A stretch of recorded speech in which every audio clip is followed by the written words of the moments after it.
At Mother's Day dinner, I overheard my daughter-in-law whisper, "Once we dump Evelyn at Silver Pines, her bedroom becomes my gym." She laughed, calling me forgetful, useless, a burden. My son said nothing. I carried out the pie, smiling, silent. Weeks later, I laid the house deed in front of them. Solely mine. Their faces crumbled. "I'm glad you're here. Follow my story until the end and comment the city you're watching from so I can see how far my story has reached." Mother's Day should have been a celebration, a day wrapped in warmth and gratitude. Instead, it became the day I realized how little I meant to the very people I had poured my life into.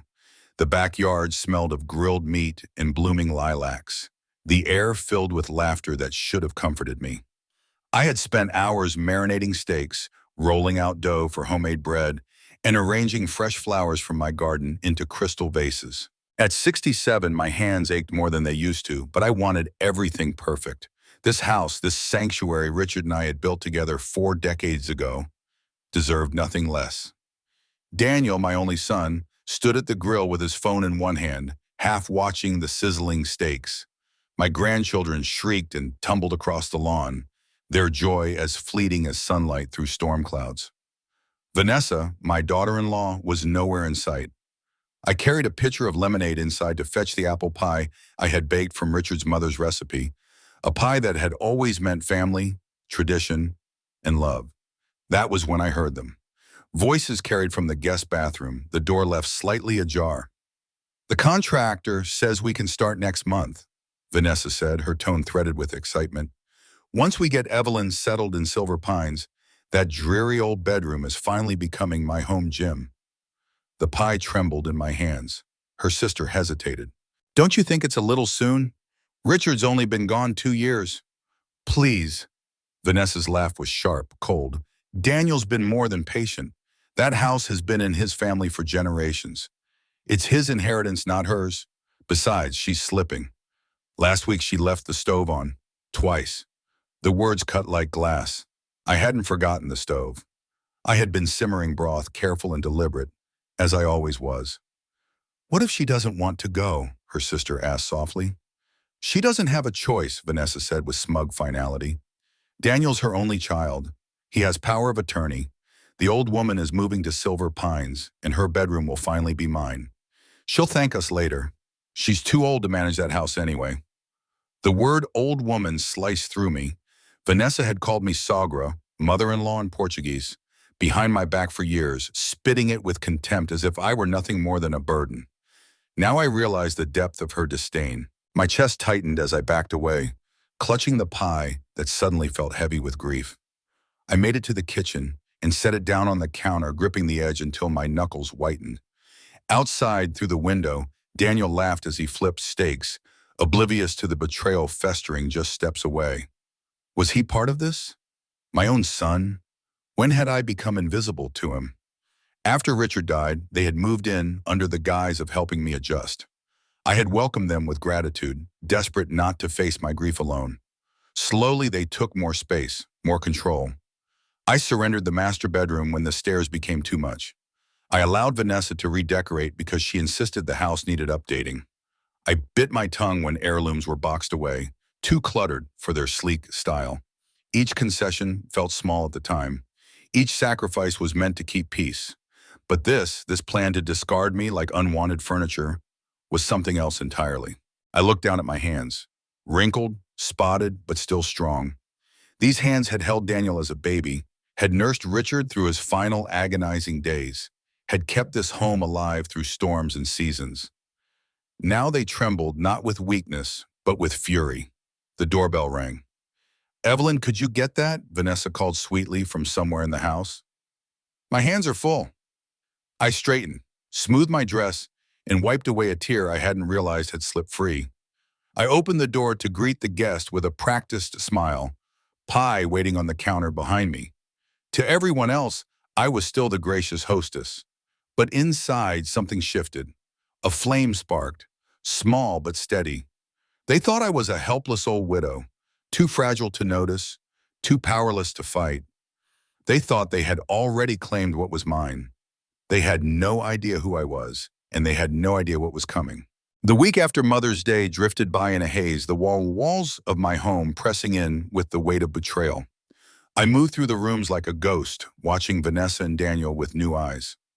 Every hushed phone call, every glance exchanged between them carried a sinister undertone now. Sleep eluded me.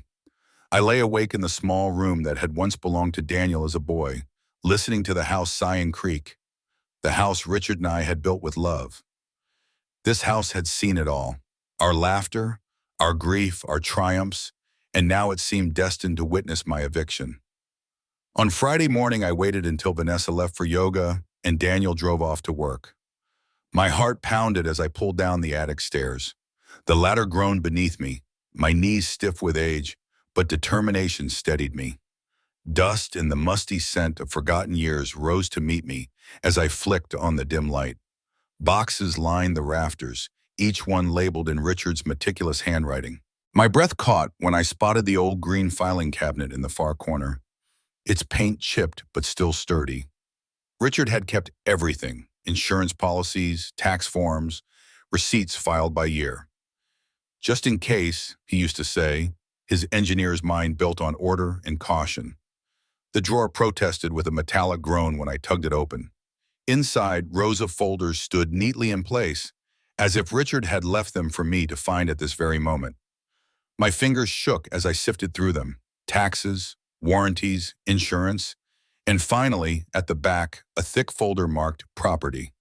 I sank onto an old trunk, the folder heavy in my lap. When I opened it, the scent of time drifted up, paper yellowed by decades, the edges soft. There were permits from when we built the house, receipts from contractors, and at the very bottom, a sealed envelope. I tore it open with trembling hands and pulled out the deed. There, in bold black print, it was written, Evelyn Grace Harper, sole owner. The world tilted. My vision blurred as tears stung my eyes. Richard's voice echoed across the years. I could see us, young and eager, sitting in the law office of Mr. Peterson nearly 4 decades earlier. Joint tenancy or tenancy in common? The lawyer had asked. Richard looked at me with that steady gaze of his, then said, Put it in Evelyn's name. She's giving up her teaching career for our family. This house will be her security. I had protested then, naive and hopeful. Nothing's going to happen, Richard. But Richard had known better. He had insisted, protecting me not just from life's uncertainties, but from the betrayal I face now from our own son and his wife. A sob tore free, half grief, half relief. Even in death, Richard was shielding me. He had given me a shield I hadn't realized I possessed. The slam of a car door outside jolted me back to the present. Panic surged. Hastily, I slipped the deed back into its envelope, returned the folder to its place, and closed the drawer with a thud that seemed far too loud.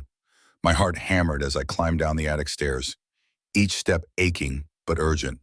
Evelyn? Vanessa's voice floated through the house as the front door opened. Are you home? I smoothed my hair quickly and stepped into the hallway, forcing a calm expression.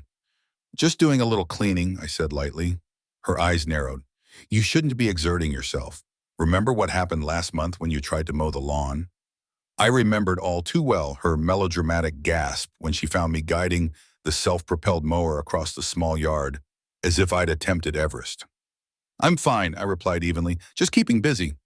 She set her designer yoga bag on the counter, her smile syrupy and false. Maybe we should consider getting you some help. A caregiver, a few times a week, just so you're not overwhelmed. Blah. The suggestion slid over me like poison disguised as kindness. I recognized the tactic. Make me dependent, weaken my footing, and then nudge me into Silver Pines. That's thoughtful, I murmured, surprising myself with the steadiness of my voice, but unnecessary. Her lips twitched in irritation before she forced her smile back into place. We'll see, she said. Daniel and I just want what's best for you, for the family, for themselves, I thought silently. That evening, I stood at the stove, preparing dinner as I always had. The clatter of pans and the warm scent of rosemary chicken filled the kitchen, masking the storm inside me. I studied Daniel and Vanessa through new eyes, their laughter too rehearsed, their small talk a screen for whispered conspiracies. Daniel, my boy, once so much like his father, now looked like a stranger across the table. Yet within me something had changed. The deed weighed heavily in my mind, not as a burden, but as armor. Richard had left me with a weapon, and I would wield it. They thought I was weak. They thought they had mapped out my future. But they had no idea. The moment I spotted the sleek black sedan parked at the curb, its polished door emblazoned with the words Silver Pines Retirement Community, my blood ran cold. It sat there like a predator, waiting, silent and confident, as if the battle for my life had already been decided. I eased through the side door of my own house, each step cautious, the smell of roasted garlic lingering in the air. Voices floated from the living room, Daniel's deep, hesitant tone, Vanessa's sweetened venom, and a woman's professional cadence, smooth as silk but sharp underneath. The private suite would be perfect for Evelyn, the stranger was saying. It includes daily housekeeping, 3 meals, and our award-winning activities program. And what about medical supervision? Vanessa asked, her voice dripping with manufactured concern. Evelyn has been so forgetful lately. My jaw clenched. Another lie. My mind was as clear as it had ever been. Our wellness team conducts daily check-ins, the woman replied warmly. For an additional fee, we also provide medication management. Daniel's voice followed, low, almost guilty. That sounds expensive. We can discuss payment plans, the woman reassured. Many families finance care by selling the family home. That was enough. My pulse pounded as I stepped into the living room, refusing to linger in the shadows another second. Mother, Daniel said, jolting upright, his face pale as if he'd seen a ghost. We didn't hear you come in. The woman stood smoothly, her smile professional but hollow. Mrs. Harper, what a pleasure to finally meet you. I'm Valerie Brooks, director at Silver Pines. We were just discussing... I know exactly what you were discussing. My voice cut through the room, sharp and steady. Planning my future without me. Silence crackled. Vanessa recovered burst, her tone honey-sweet, her smile brittle. Evelyn, don't be upset. We're only exploring options. You know we worry about you rattling around alone in this big house. I'm not alone, I replied coldly. I live here, with my son and his wife. I let my gaze fall squarely on Vanessa, watching her mask flicker. Daniel shifted, his hands flexing at his sides. Maybe we should at least listen to what Ms. Brooks has to say. No, I said firmly, pinning him with a look. This is my home, and I'm not going anywhere. For a moment, the air grew so still I could hear the clock ticking in the hallway. Valerie cleared her throat delicately, sensing the tide. Perhaps this isn't the right time. I'll leave some brochures for you to review. She gathered her materials with swift, practiced hands and made her exit, Vanessa escorting her to the door with a brittle smile that faltered the moment it clicked shut. When Vanessa returned, the sweetness was gone, her eyes flashing with anger. That was incredibly rude, Evelyn. Rude? A bitter laugh escaped me. You want to talk about rude? How about planning to ship me off like a piece of old furniture while you measure my bedroom for gym equipment? Daniel's head snapped toward her, his face draining of color. What is she talking about? I didn't flinch. Mother's Day. I heard you, Vanessa. You told your sister that once I was away at Silver Pines, my bedroom would become your gym. Vanessa's eyes widened before narrowing with fury. You were eavesdropping. I was existing in my own home, I shot back, a home you're trying to erase me from. Daniel stepped between us, palms raised like a referee. Mom, nobody's trying to get rid of you. We're just worried about your health, your safety. My health is fine, I snapped. My doctor cleared me last month. My mind is sharp. I don't need wellness teams or activity directors dictating how I live. This house is too much for you to handle, Vanessa interrupted, her voice hard. I've handled it for 40 years, I said, the steel in my tone unmistakable. And I will continue to. This place is mine, every brick and beam. Daniel's shoulders slumped slightly, the boy he once was flickering through the man he had become. Dad would want you safe, Mom. Tears pricked my eyes, but I refused to let them fall. Your father wanted many things, Daniel. Abandoning me to strangers was not one of them. Dinner that night was silent, the scrape of utensils against china louder than words. Vanessa sulked, her lips tight, while Daniel forced small talk that wilted in the air. Later, behind closed doors, their voices rose in heated whispers that slipped through the thin walls. She knows, Vanessa hissed. We need to accelerate the timeline. I'm not forcing my mother into a home, Daniel muttered. This house is our future, Daniel. Your inheritance? Think about the kids' college funds. Their words bled through the plaster, each one a blade. They were circling, conspiring, tightening their grip on a future they thought belonged to them. But I had something they didn't know. I had Richard's foresight. I had proof. And now I had resolve. I reached for my phone, my hands trembling not with weakness, but with purpose, and dialed the number I had nearly forgotten. Hello? The warm, familiar voice of Margaret Collins filled the line. Margaret, I whispered, my throat thick. It's Evelyn. I need your help. And as she answered, I felt the ember inside me flare into flame. So much more was coming. And you, listening now, don't turn away. Stay with me, because this is only the beginning. Like, share, follow. Make sure you're here when I strike back. The next morning, I left the house with a careful lie. I told Daniel and Vanessa I was meeting Margaret for lunch and shopping. It was not entirely false, but the truth held far more weight than they could have imagined. As I closed the front door behind me, the spring air felt sharper, fresher, as though the world outside my house still belonged to me. Margaret Collins was already waiting when I arrived at Riverside Cafe, her posture straight, her silver hair cut into the same stylish bob she had worn since our 20s. She rose as I entered, her embrace warm, grounding. Evelyn, she murmured, holding me at arm's length, you look exhausted. I feel like I'm living with the enemies, I confessed, collapsing into the chair across from her. Over steaming coffee, I poured out everything, the words I had overheard, the Silver Pines representative, the whispered arguments, the slow erosion of my place in my own home. Margaret listened without interrupting, her eyes narrowing with every detail. When I told her about the deed I had discovered in the attic, her hand tightened around mine, her expression shifting from anger to determination. Have you spoken to a lawyer? She asked once I finished. I shook my head. Not yet. I wanted to be sure first about the house, about what Richard left me. That's our first step, Margaret said without hesitation. She pulled out her phone. My nephew David is an estate attorney. He'll know exactly what to do. By the time we drained our cups, an appointment was set for the following day. Relief mixed with dread inside me.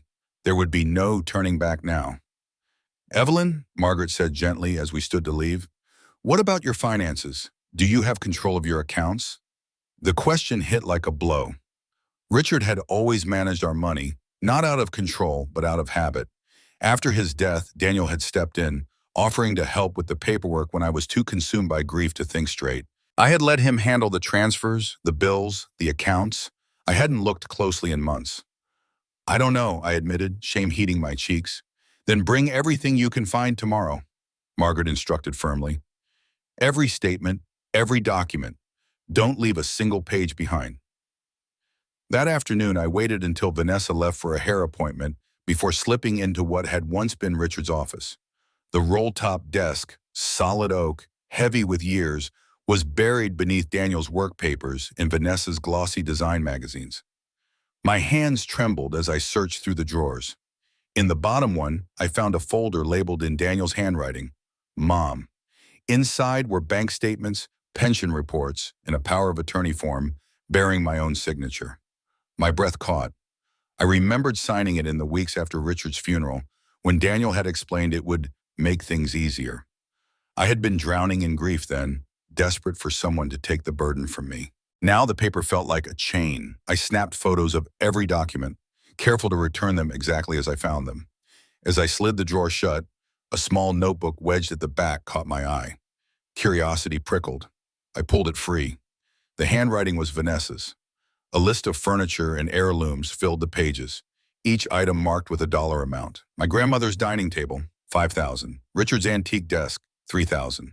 The inventory stretched on, a ledger of my life reduced to price tags. My chest ached as I realized the truth. They weren't only planning to move me out, they were dividing up my possessions, vultures circling before I had even left the earth. A car door slammed outside. Panic surged. I shoved the notebook back into place, closed the drawer, and hurried into the kitchen just as Vanessa stepped through the door with shopping bags in her hands. "Oh," she said, startled. "I thought you'd be napping." "Just making tea," I replied, forcing my voice steady. Her eyes narrowed slightly. "Were you in the office? Daniel mentioned some papers he left on the desk." "No," I lied smoothly. "I've been in the garden." She studied me for a moment, then gave a faint smile. "Fine."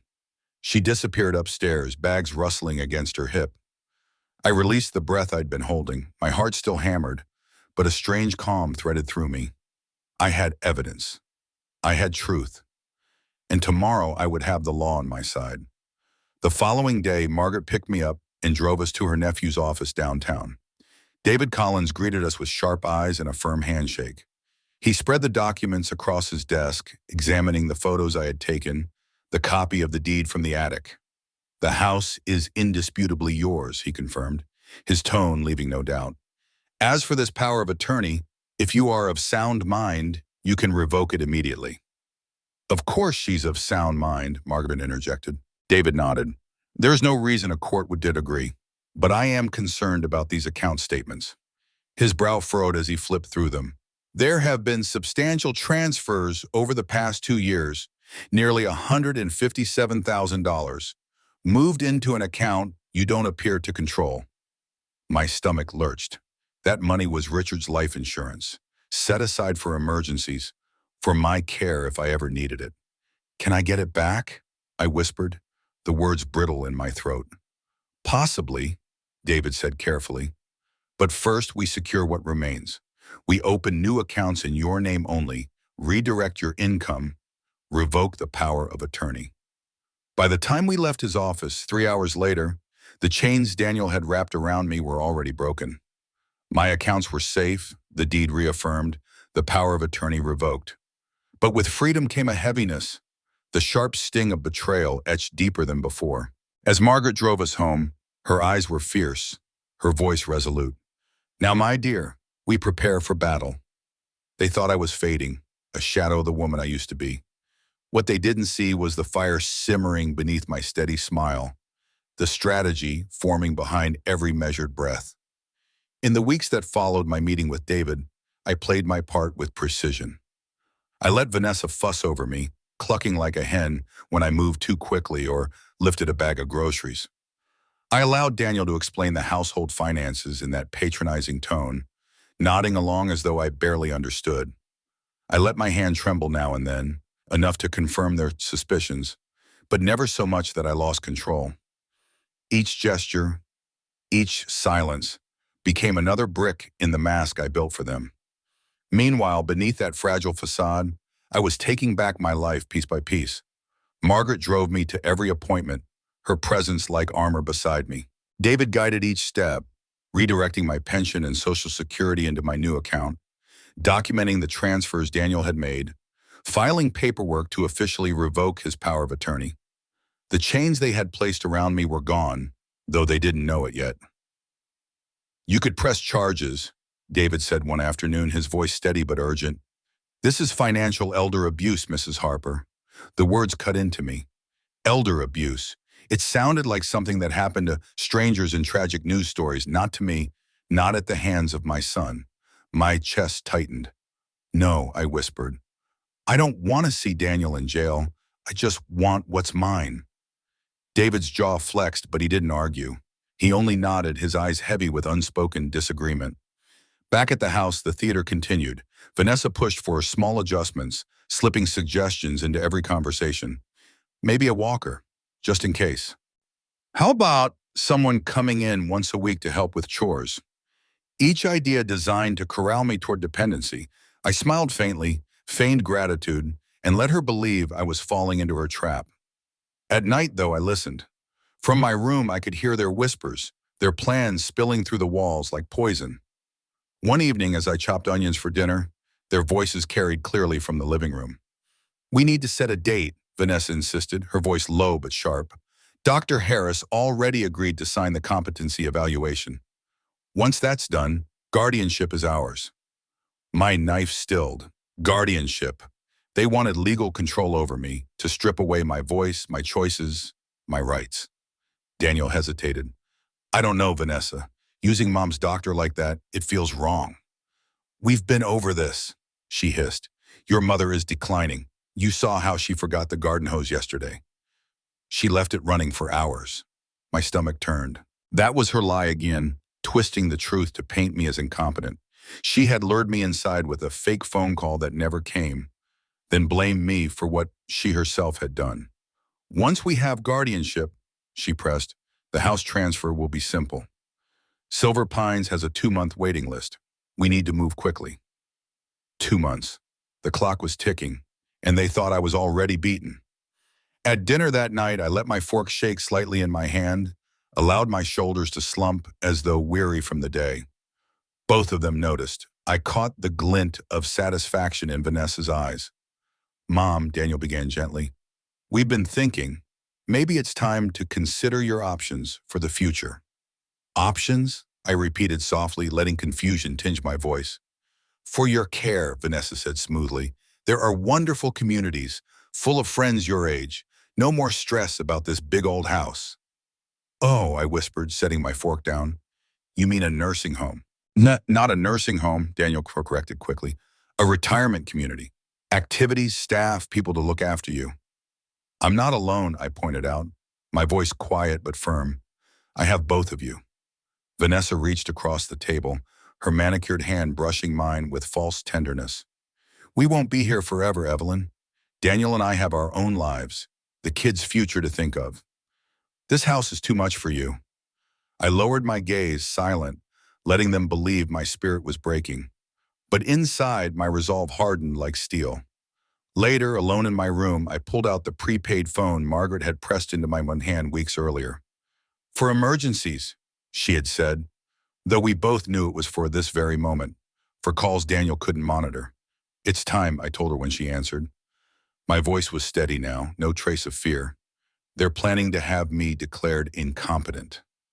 I heard her sharp intake of breath. Then we moved quickly. How soon can you meet with David again? Tomorrow, I said.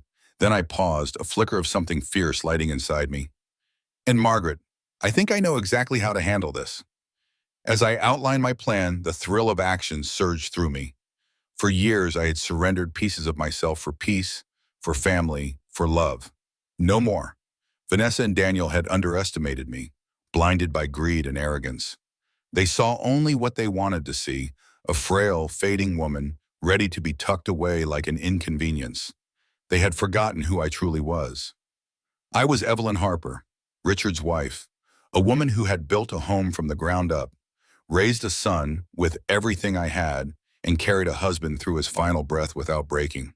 This house was mine and my life was mine, and I would remind them of that soon. So stay with me, because the storm they set in motion is about to turn against them. Like share, follow, don't miss the moment when the tables finally turn. The day I had been both dreading and preparing for arrived with deceptive calm. The morning sunlight poured through the kitchen windows as I tended to the roses Richard and I had planted years ago, their petals soft beneath my fingers. My hands still remembered the rhythm of pruning and watering, the rituals of care. I whispered to Richard as though he stood beside me, "You always said I was stronger than I knew." By 6 o'clock, the house smelled of polished wood and expensive wine. Vanessa had set the dining table with china she normally dismissed as outdated. My mother's wedding set gleamed under the chandelier, the same plates that had held countless family meals long before Vanessa claimed authority here. The gesture was not kindness. It was theater, staging for the ambush they believed would corner me into submission. The doorbell rang, punctual, precise. Vanessa swept to the entry with her most gracious smile, ushering in Dr.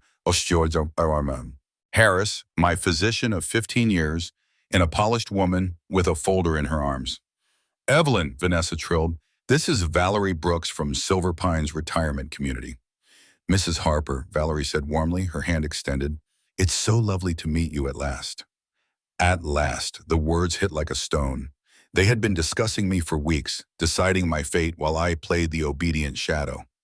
We gathered around the table, Daniel at one end, Vanessa at the other, their guests flanking me like silent witnesses. My appetite was gone, but I forced a small smile, slipping into the role I had perfected. Compliant, fragile, seemingly unaware. "Mom," Daniel began, his voice gentle, as if speaking to a child. "We wanted tonight to be about your future, about keeping you safe." "Changes," Vanessa interjected quickly. "Small things we've noticed. Forgotten mail, the stove, the garden hose. Nothing serious, of course, but worth addressing now rather than later." Harris nodded, his expression cloaked in professional sympathy. "Early signs of decline are not unusual at your age, Evelyn. There's no shame in it, but we should plan ahead." Valerie leaned forward, her smile unwavering. "Silver Pines has a dedicated memory care wing, staff on hand 24 hours a day. It's dignified, supportive. You'll be surrounded by peers, activities, and every resource you need." The performance was seamless, every word polished, every gesture rehearsed. They believed I was already trapped. "This all sounds expensive," I murmured, letting my voice waver. "That's what we wanted to discuss," Vanessa said smoothly. "Selling the house would provide more than enough to cover your care. It's the sensible choice.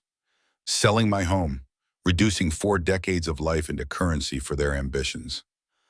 I let my hand tremble slightly, watched Daniel's eyes soften as though my fragility confirmed everything.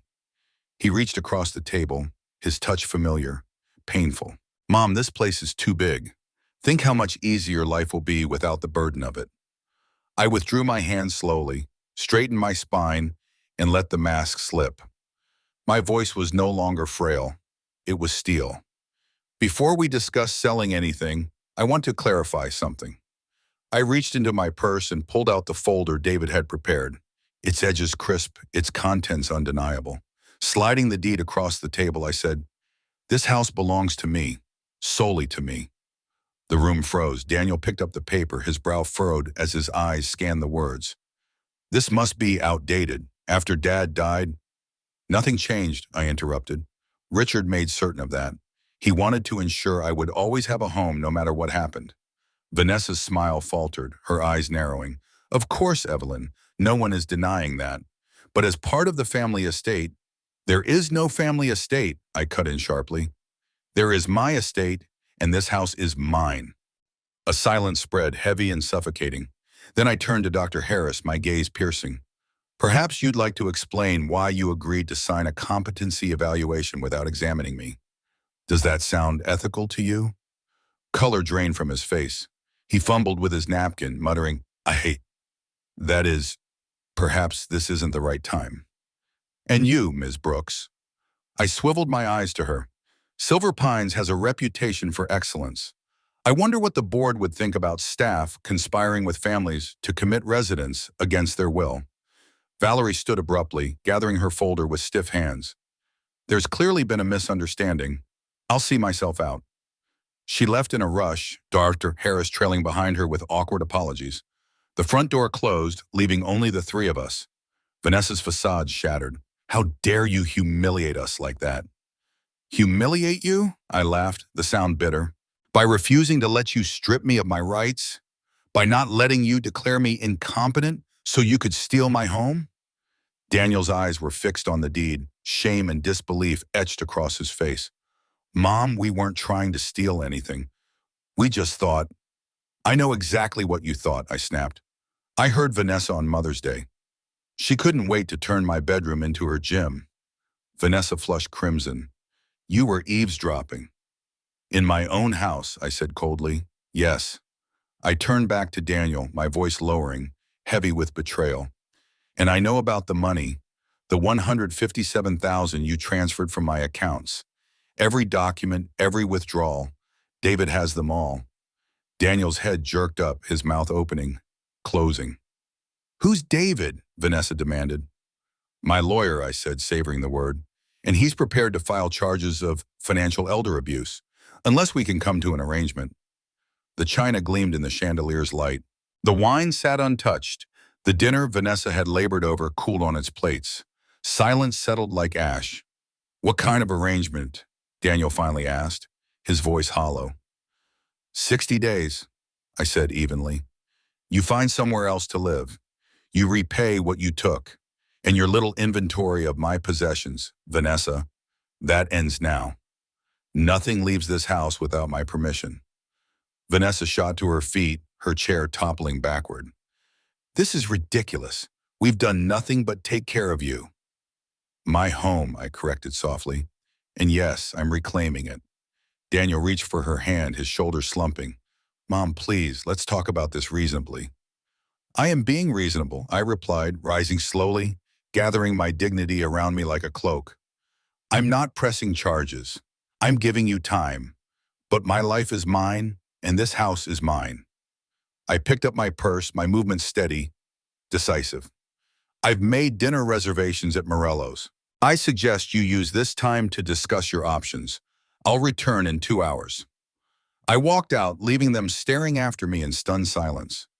The echo of my footsteps, the only sound in the house that had always been mine. When I laid the deed on the table that night, the silence that followed was louder than any scream. It hung heavy in the air, a silence that forced Vanessa to drop her mask and Daniel to finally see the truth. For the first time in years, I felt the ground steady beneath my feet. I had left them there at the dining table, gaping like children, caught in a lie, while I walked out with my head high. Margaret was waiting in her car down the street as we had planned. When I slid into the passenger seat, my hands trembled, not with fear, but with the adrenaline of survival. How did it go? She asked, her voice calm, though her eyes searched mine. Exactly as expected, I whispered, my throat tight. They know now. It's done. Margaret reached across and clasped my hand. I'm proud of you, Evelyn. Richard would be proud too. That night, as I returned home, the house felt different. The air seemed lighter, the walls no longer pressing in, but standing with me, sheltering me. I could almost feel Richard's presence in the creak of the stairs, in the hum of the old furnace, as though he had been holding his breath, waiting for me to remember who I was. But the battle was not finished. The next morning, I found Daniel in the kitchen, his hands wrapped around a coffee mug he hadn't touched. His eyes were shadowed, his face pale. Mom, he began, his voice hoarse, Vanessa is furious. She says we should fight this. I poured myself tea, the calmness in my movements deliberate. She can fight all she wants. The law is on my side. The house is mine. He looked up, his eyes searching. I never meant for it to go this far. I just thought I was helping. By draining $157,000 from my accounts, my voice cut sharp and his gaze dropped to the table. By conspiring to send me away so you could live in my home without me? He flinched at the words, shame coloring his face. I don't know what to say. Then say nothing, I told him. Actions will matter more now. When Vanessa entered the room, her fury burned hot and unmasked. You've ruined every bit of it, she spat. We've sacrificed years for you, and this is how you repay us, throwing us out? I met her glare with cold clarity. You didn't sacrifice. You schemed. You treated me as if I were an obstacle to be cleared.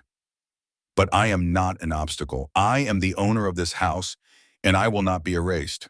Her lips curled in disgust. You'll regret this. No, I said, standing tall, my voice unwavering. For the first time in a long time, I will not regret anything. I gave them 60 days.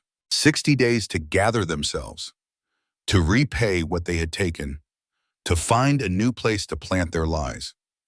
David would oversee the repayment, the agreements formalized, every dollar tracked. Vanessa stormed through those days like a thundercloud, slamming doors, muttering venom. Daniel grew quieter, visiting me less, weighed down by his own choices. But I was not afraid anymore. The house began to breathe again. I reclaimed rooms once surrendered to Vanessa's tasteless redesigns. I unpacked heirlooms she had shoved into storage, photographs of Richard in his youth, the quilt my grandmother had stitched by hand, the china she had mocked as clutter. Every object returned to its rightful place was a piece of myself restored.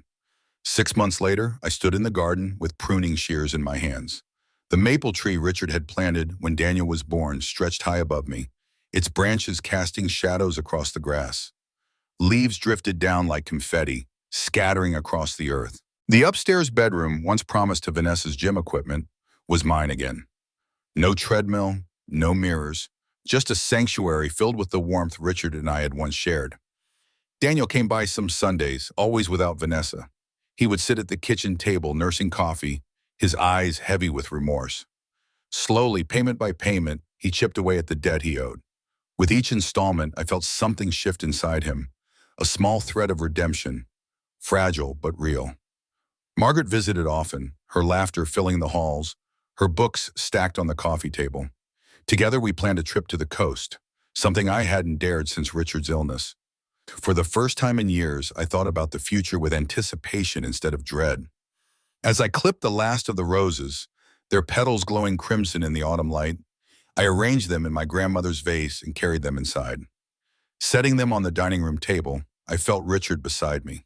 "You were right," I whispered, touching the blooms gently. "I am stronger than I knew." The house seemed to sigh with me, its walls at peace once more. And you listening now, you've walked with me through betrayal, through fear, through fire. Don't let this be where you stop. Share this story. Let others know that it is never too late to rise, to reclaim what is yours, to stand tall in the face of those who would see you silenced. Follow so you won't miss the strength that comes from remembering who you truly are. This is not the end. This is the beginning of everything I still have left. The house felt different after they left. For weeks, their presence had clung to the walls like smoke, heavy and suffocating. When the front door finally closed behind them for the last time, silence settled through the rooms. Not the silence of fear or betrayal, but of peace. It was as if the house itself had been waiting for me to reclaim it. I moved slowly through each room, touching the furniture, the walls, the small things that had once been dismissed as clutter. Richard's desk, polished smooth by his hands. My grandmother's table, scarred with decades of meals and memories. Family photographs Vanessa had hidden away returned to their rightful place on the mantel, faces smiling out at me once more. With every object restored, I felt pieces of myself return too. Daniel and Vanessa found a condo across town, sleek and modern, all sharp edges and cold light. Vanessa didn't come back after that night of confrontation. Not once, but Daniel returned, awkward and quiet, a shadow of the boy I had raised. He came alone, often on Sundays, sitting at the kitchen table with his coffee cooling between his hands. The air between us was heavy, but different now. No longer poisoned by lies, but filled with something more fragile. Remorse. He began repaying the money, slowly, in installments, as David arranged. Each payment was like a small confession, a step toward atonement. He never apologized outright, but I saw it in his eyes, in the way his shoulders slumped when he looked around the house. He understood now what he had almost destroyed. I didn't let myself soften too quickly. Betrayal cuts deep, and the wound does not heal overnight. But I allowed space, for him, for us, because Richard would have wanted me to, and because somewhere inside me, the mother still loved the son, even through the ache of what he had done. Margaret became my anchor in those months. She visited often, her laughter echoing off the walls, filling the spaces that had once been hollow. Her presence reminded me that friendship, unlike blood, is chosen, nurtured, and fiercely loyal. She brought books and stories, little gifts of light to remind me that life still stretched wide before me. We began planning a trip to the coast, something I hadn't dared to dream of since Richard's illness. Just the thought of the ocean air against my skin, the sound of waves rolling against the shore, stirred something inside me I thought I had lost. Anticipation. Hope. The garden flourished under my care again. Kneeling among the roses, I felt closer to Richard than anywhere else. His hands had once turned the same soil, had planted the maple tree that now shaded half the yard. When the wind moved through the branches, I felt his strength there, steady and enduring, as though he was reminding me, "You are still here, keep living." The upstairs bedroom was mine once more. No gym equipment, no mirrors, no sterile redesigns. I restored it to what Richard and I had created together, a warm, welcoming space filled with photographs, quilts, and the soft lamplight that had always made it feel like home. At night, lying beneath the same quilt my grandmother had stitched, I felt both past and present embracing me. Yet the house wasn't only memory, it became a testament to survival. Its walls had held betrayal, grief, and fear, But they also stood witness to my reclamation. Each morning when sunlight poured across the hardwood floors, I remembered the woman I had been, strong, resilient, capable. That woman had not disappeared. She had only been waiting. One evening, as autumn leaves spiraled from the maple tree, Daniel arrived with a small envelope. He placed it on the table without a word. Inside was a check, another payment, larger than before. He didn't look at me when he spoke. "It's not everything yet, but I'm trying." I studied him, the man he had become, weighed down by choices that had nearly broken us both. "Keep trying," I said gently. "It matters." His shoulders lifted slightly, a breath released. For the first time in months, he smiled, faint but real. In that smile, I saw not only guilt, but the faint glimmer of the boy who had once clutched my hand, who had once trusted me to guide him. Later, after he left, I stood at the window watching the leaves drift down. The house around me was quiet, but no longer lonely. It was filled with memory, with dignity, with a strength that had been tested and proven. My life was not over, far from it. I had reclaimed my place in the world, not by clinging to the past, but by standing firm in the present. The years ahead might be fewer than those behind me, but they were mine. Mine to shape, mine to live, mine to savor, and for the first time in a long time, that was enough. 6 months had passed since the night I laid the deed on the table and shattered their plans. Autumn had given way to winter, and winter now to the soft renewal of spring. The maple tree Richard planted when Daniel was born stood taller than ever, its new leaves trembling in the morning light. I often found myself at the window, watching them sway, a quiet reminder that roots run deep, even when storms batter the branches. The house had grown peaceful again, its rooms no longer echoing with whispered conspiracies or the weight of resentment. It breathed with me, not against me. Each corner carried Richard's memory, but instead of grief pressing down, it lifted me, steadying me. For years I had thought I was holding on to this place for him. Only now did I realize it was also holding on to me. The upstairs bedroom, once nearly lost to Vanessa's vanity, was mine once more. I restored it carefully, quilts folded neatly, photographs framed with care, books stacked where Richard Shaw once kept his cufflinks. At night, the lamplight spilled across the room in a golden glow, the same way it had when we whispered our dreams to each other decades ago. No gym equipment, no sterile reinvention, only warmth, memory, and truth. Daniel visited most Sundays. He came without Vanessa, and he always came quietly, carrying the weight of both apology and obligation. He would sit at the kitchen table, sipping coffee he rarely finished, his eyes roaming over the walls as if searching for the boyhood he had nearly destroyed. With each visit, he brought another payment, another step toward repairing the theft. The checks were not just money, they were pieces of redemption, fragile but real. We didn't speak much of Vanessa. Their marriage still existed, brittle and strained, but her absence from this house was complete. I did not ask about her, and Daniel did not offer.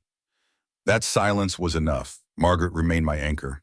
She filled the rooms with her laughter, brought books with cracked spines, and stories that carried me to worlds far beyond these walls.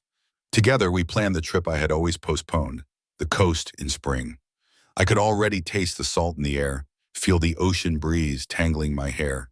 The thought of walking barefoot on the sand after so many years stirred something fierce in me, a reminder that life, even at 67, still had gifts to give. In the garden, the roses bloomed brighter than they had in years, their petals soft against my weathered hands. I clipped them carefully, arranging them in my grandmother's vase for the dining room table. As I stepped back to admire them, sunlight glinted off the glass, and for an instant I felt Richard's presence beside me. Steady, protective, proud. "You were right," I whispered into the quiet room. I was stronger than I knew.